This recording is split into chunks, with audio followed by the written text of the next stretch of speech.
Lalu ia akan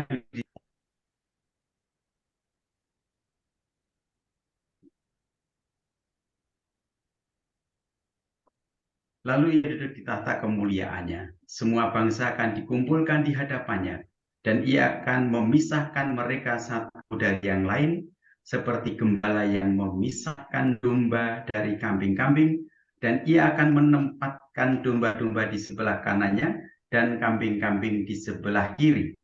Kemudian raja akan berkata kepada mereka yang di sebelah kanannya, "Marilah, kamu yang diberkati oleh Bapakku, warisilah kerajaan yang disediakan untukmu dari permulaan dunia. Karena ketika aku lapar, kamu memberi aku makan. Aku haus, dan kamu memberi aku minum. Aku orang asing, dan kamu mengundang aku masuk. Aku telanjang, dan kamu memakaikan aku pakaian. Aku sakit, dan kamu menengok aku. Aku di penjara, dan kamu datang kepadaku." Lalu orang-orang benar itu akan menjawabnya, "Tuhan, kapan kami melihat engkau lapar dan memberimu makan, atau haus dan memberimu minum? Kapan kami melihat engkau seorang asing dan mengundang engkau masuk, atau telanjang dan memakaikan engkau pakaian? Kapan kami melihat engkau sakit atau di penjara dan kami datang kepadamu?" Raja itu akan menjawab, "Aku mengatakan yang sebenarnya kepadamu, sebagaimana kamu melakukannya terhadap satu dari saudara-saudaraku yang paling kecil ini, kamu melakukannya untukku." Demikianlah sabda Tuhan. Pujilah Kristus. Saudara-saudari, para devosan keraiman ilahi yang terkasih, senang berjumpa pada sore hari ini. Kita merenungkan satu tema dalam ibadat kita, yaitu keraiman ilahi, jalan hidup harian. Atau bisa juga dikatakan keraiman ilahi menjadi jalan hidup kita yang nyata setiap saat. Kita merenungkan tema itu dari inspirasi bacaan dari buku harian Santa Faustina.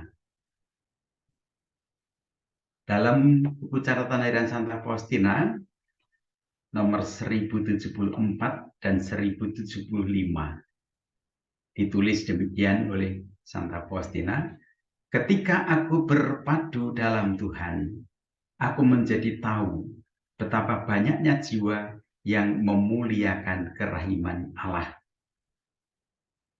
Lalu Santa Faustina beradorasi. "Ketika aku pergi untuk adorasi, aku mendengar kata-kata ini, 'Putriku terkasih, tulislah kata-kata ini.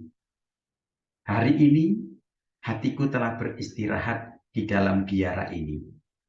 Beritakanlah kerahimanku dan kasihku kepada dunia. Api kerahiman berkobar-kobar di dalam diriku.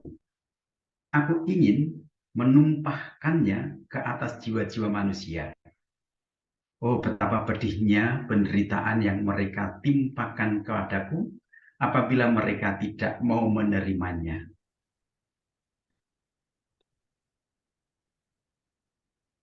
Kemudian Santa Faustina juga menuliskan di dalam buku catatan hariannya itu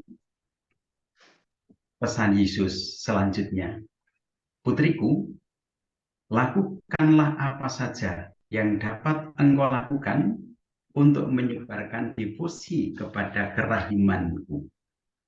Aku akan menggenapi apa yang tidak dapat engkau lakukan. Katakan kepada umat manusia yang sedang sakit ini, supaya mereka mendekatkan diri kepada hatiku yang maha rahim, dan aku akan memenuhinya dengan damai."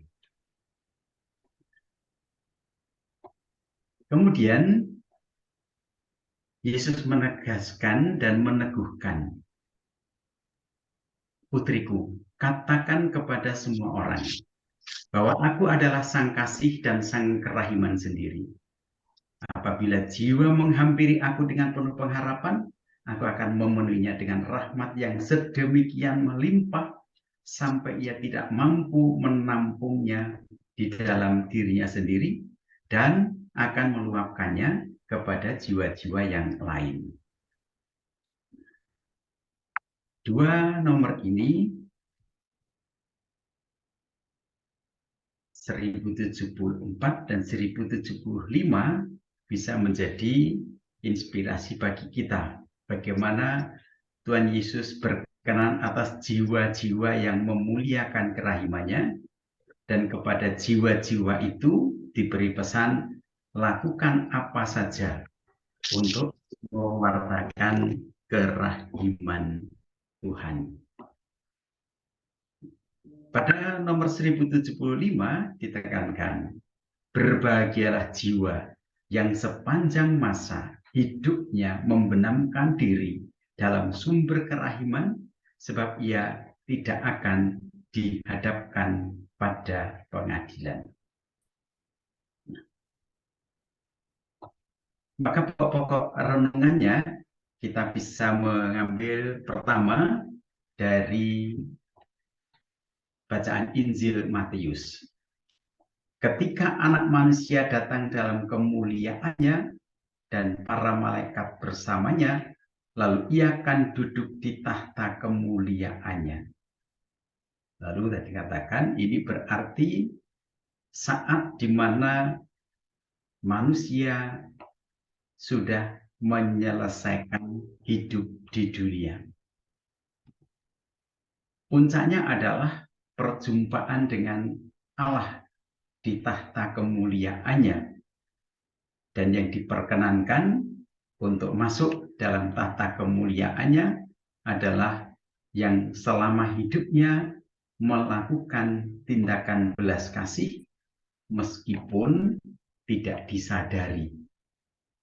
Dan memang kalau jiwa itu memuliakan kerahiman Allah, hidup dengan segala macam cara juga mewujudkan belas kasih dan kemuliaan Allah, bisa jadi justru tidak sadar atau tidak selalu dalam pengakuan bahwa sudah melakukan belas kasih. Nah, orang-orang yang dengan tulus dan setia melakukan belas kasih sebagai cara hidup, ketika dikatakan kamu telah memberi kepada orang-orang yang membutuhkan, dan itu berarti telah kau lakukan untuk aku, mereka bertanya, Tuhan, kapan kami? Kapan kami? Itu lalu pertanyaannya, kapan kami melayani engkau? Kapan kami mengunjungi engkau? Kapan kami menengok engkau? Kapan kami memberi makan, memberi pakaian engkau? Yang disebutkan kemudian adalah apapun yang kau lakukan untuk salah satu saudaraku yang paling hina, itu kau lakukan untuk aku. Nah, maka cara memuliakan Allah, cara untuk mewartakan kerahiman adalah sepanjang hidup melakukan tindakan belas kasih itu. Dan tindakan itu sudah menjadi pola hidup yang tetap. Dan ini yang disampaikan oleh Yesus. Aku mengatakan yang sebenarnya kepadamu, sebagaimana kamu melakukannya terhadap satu dari saudara yang paling kecil, ini kamu melakukannya untukku. Nah, kemudian bagaimana Santa Faustina mendapat pesan dan diteruskan. Pesannya adalah Yesus menyebut kata ini, hari ini hatiku telah beristirahat di dalam biara. Kata hari ini menunjukkan realita hidup.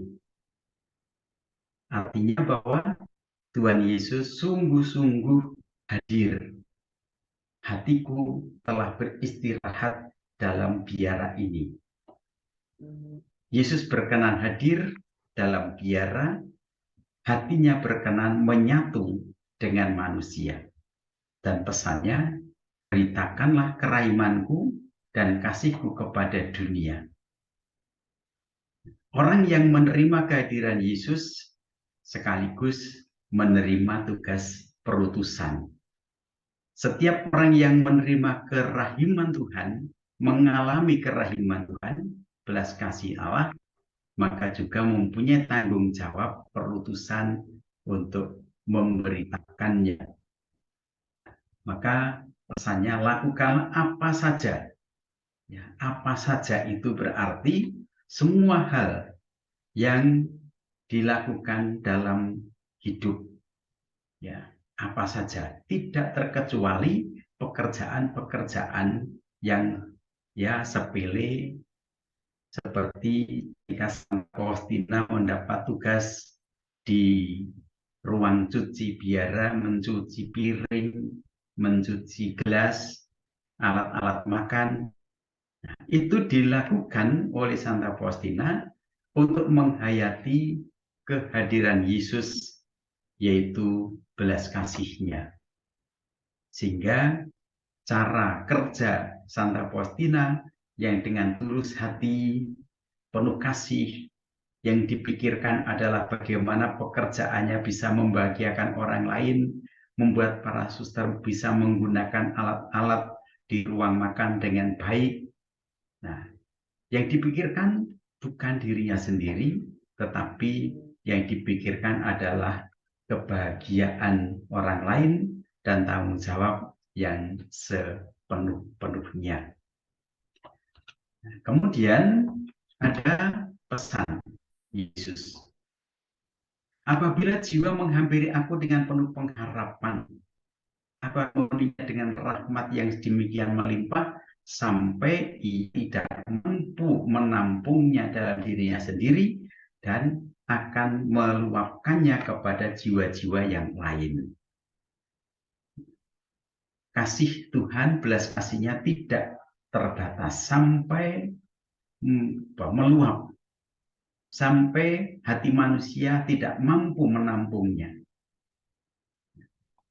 Oleh karena itu, yang dikehendaki adalah jiwa yang sepanjang hidupnya membenamkan diri dalam sumber kerahiman, sebab ia tidak akan dihadapkan pada pengadilan. Ya, dikatakan sepanjang masa hidupnya. Artinya dalam hidup setiap hari, dalam hidup dari hari ke hari, dalam hidup di dunia ini. Berbagai jiwa yang setiap hari, sepanjang masa hidupnya, membenamkan diri dalam sumber kerahiman. Kalau dalam bahasa Injil Yohanes ada ungkapan, barang siapa tinggal dalam kasihku, ia akan menuruti perintah Bapakku. Kalau Tuhan yang diam dalam hati kita, pasti kita alami, pasti kita imani. Tapi pertanyaannya, apakah kita sendiri sudah tinggal dalam kasih Allah? Apakah kita sudah membenamkan diri dalam sumber kerahiman? Membenamkan diri itu bukan sesuatu yang pasif, tetapi membenamkan diri adalah menyatukan hidup dengan sang kerahiman. Apapun, ya, seperti pesan Yesus, lakukan dalam segala hal. Kalau ini terjadi, di janji Yesus adalah ia tidak akan dihadapkan pada pengadilan. Sudah tidak akan diadili atau tidak akan merasa diadili. Karena yang diterima adalah belas kasih Allah, dan belas kasih Allah itulah yang akan menyempurnakan kita. Sehingga menghayati kerahiman ilahi bagi para devosan adalah mengemban amanat dari Tuhan Yesus. Sepanjang hidup membenamkan diri dari sumber kerahiman, dan kalau ini yang terjadi, apapun yang kita lakukan, kita satukan dengan belas kasih Tuhan. Kalau itu sudah menjadi pilihan, mungkin kita juga tidak akan menghitung sudah berapa kali ya saya berbuat baik kepada siapa saja ya. Saya telah menolong atau membantu kesusahan orang. Sehingga ketika kita memberi kesaksian hidup akan belas kasih Allah, bahasanya bukan bahwa saya telah melakukan ini dan itu, saya telah menolong sekian banyak orang, saya telah membantu sekian banyak orang, tetapi kesaksian akan belas kasih Allah, kesaksian iman para devosan akan mengatakan, saya bersaksi Allah bekerja dalam diri saya, Allah yang menuntun saya untuk melakukan perbuatan-perbuatan baik. Lalu kalau ditanya sudah berapa orang kamu melakukan hal yang baik, kita tidak mempunyai catatan. Tetapi sebaiknya kalau kita telah melanggar rahmat kerahiman, melukai hati orang, merugikan orang lain, nah perlulah hal itu kita catat. Nah inilah yang menjadi tanggung jawab kita untuk menghayati kerahiman ilahi dalam hidup sehari-hari, menjadi roti yang terpecah, menjadi anggur yang tertumpah, memecahkan diri dalam kesatuan dengan Kristus yang telah memberikan hidupnya dalam kehidupan sehari-hari. Nah, dengan demikian, dari bacaan Injil Matius bab 25 yang kita baca tadi, dan bagian dari buku catatan harian Santa Faustina nomor 1074 dan 1075 bisa memberi peneguhan inspirasi bagi kita bahwa membenamkan diri dalam kerahiman ilahi adalah pilihan dan komitmen hidup kita, karena Allah telah melimpahkan kerahimannya sampai meluap, sehingga yang bisa kita lakukan adalah membagikan kerahiman Allah itu, kerahiman Allah itu dalam segala hal dalam hidup kita setiap hari.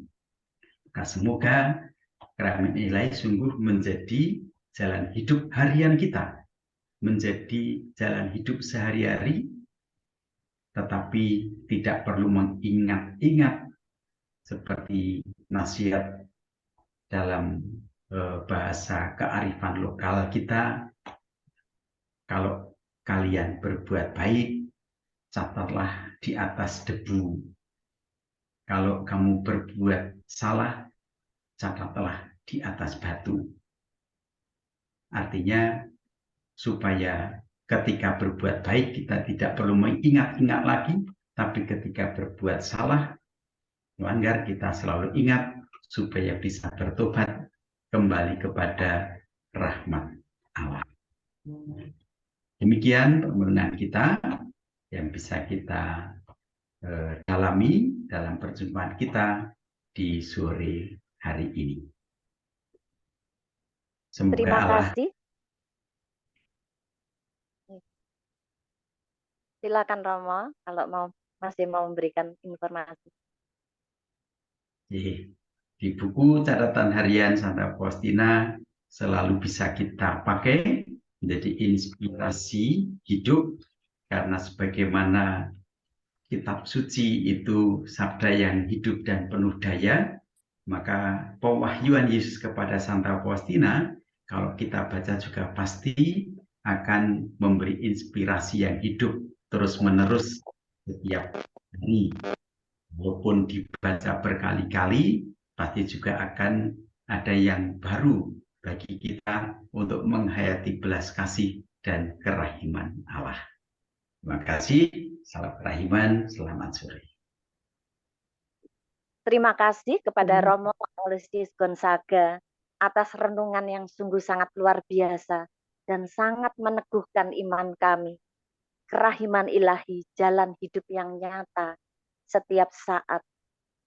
Semoga kami mampu untuk lebih mendalami makna dari renungan pada sore hari ini.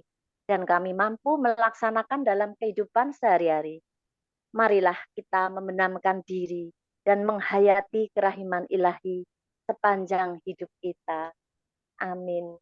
Sekali lagi terima kasih Romo atas renungan yang sangat menginspirasi. Bapak Ibu, para devosan yang terkasih, marilah kita akhiri pertemuan ini dengan doa penutup dan berkat dari Romo Aloysius Gonzaga Luhur Pribadi. Mohon maaf Romo, monggo silakan Romo bisa menutup dan memberikan berkat kepada kita. Mari kita berdoa. Allah Bapa sumber kerahiman, kami bersyukur kepadamu. Engkau telah berkenan menghimpun kami, para devosan kerahiman, bagi Santo Yakobus, dan Engkau juga mengumpulkan kami dalam kesatuan rohani dengan para devosan dimanapun di seluruh dunia. Semoga berkat belas kasih-Mu pula, kami semakin tekun di dalam mengabdi Engkau, melayani Engkau, meneladan Putramu Yesus Kristus, Raja Kerahiman, yang dengan tulus hati, dengan penuh kerendahan hati, dengan penuh kasih dan pengorbanan, melakukan apa saja untuk keselamatan kami. Semoga kami juga Kau mampukan untuk membalas kasih-Mu dengan cara apa saja yang bisa kami lakukan di dunia ini untuk mewartakan kerahiman-Mu, untuk mewartakan kemuliaan-Mu. Kami mohon berkat-Mu ya Allah, jagalah kesehatan jasmani dan rohani kami, kesehatan iman kami, dan juga kesehatan hidup kami sehari-hari. Kami juga mohon berkat-Mu untuk para devosan, para di Santo Yakobus, yang dengan setia memuji-Mu. Semoga ibadah pujian kepada kerahiman-Mu menjadi berkat bagi keluarga kami masing-masing, untuk pekerjaan kami, untuk pelayanan kami, agar semuanya semakin menyatukan kami di dalam membenamkan diri kami dalam kerahiman-Mu, bersatu dengan Yesus, sehati sepikir dengannya. Ya Allah yang Maha Rahim, terimalah doa-doa kami ini, pujian, syukur, dan hormat kami, tetapi juga kabulkanlah doa-doa kami. Semoga apa yang kami sampaikan kepadamu berkenan di hatimu. Dan jika apa yang kami doakan kurang berkenan kepadamu, semoga Engkau berkenan menuntun kami dengan roh-Mu, agar pada akhirnya kami menemukan kehendak-Mu dan melakukannya dengan setia. Demi Yesus Kristus Putra-Mu, Tuhan dan Raja Kerahiman bagi kami, yang hidup dan berkuasa bersama Engkau dan Roh Kudus, Allah sepanjang segala masa. Amin. Mari mohon berkat Tuhan. Tuhan bersamamu. Dan bersama roh-Mu.